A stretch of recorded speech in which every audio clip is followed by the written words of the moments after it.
Но што сакам да потенцирам, како што рече професор Чепреган, периодот меѓу двете светски војни, кој што се калеше своите идеолошки погледи ги градеше Борис Джонов, тој растеше во криза на капитализм.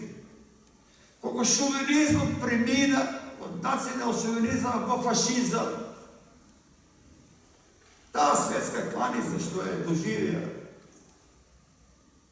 Джонов и неговото семејство се одрази на се купниот македонски народ.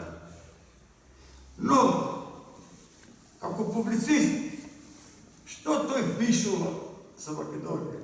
Ќе кажам само една реченица. Ја пишува биографијата на Македонија. Без пардон, чисто, јако, силно. Јас не си дозволив да ја прераскажувам таа негова статија, напишена во Гласом Младени. Бидејќи е толку јака и силна, што остава благ печат за понатамошно истражување и така да. Понатаму,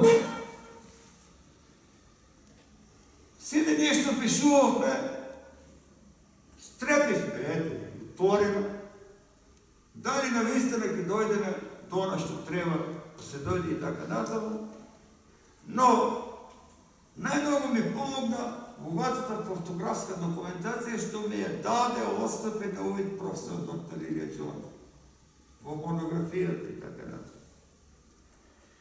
Работејќи неуморно за Македонија и македонскиот народ, водејќи активна борба против фашизмот и така натаму, паралелно со тоа Борис Джонов е заслужена и доприносот некој е голем за културната историја на Македонија и македонскиот народ.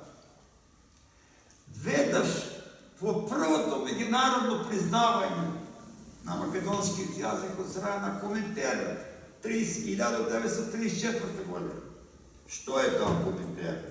Збир на социјалистички, комунистички, радикални, па и до некаде буржуаски партии под команда на Советскиот сојуз за прв пат.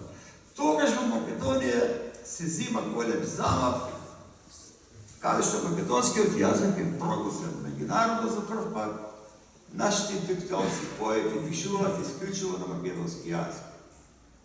Борис Джонов е првиот што 1938 година паролата за изборите ја пишува на македонски јазик и е транскриптиран изцяло Југославија, односно Македонија.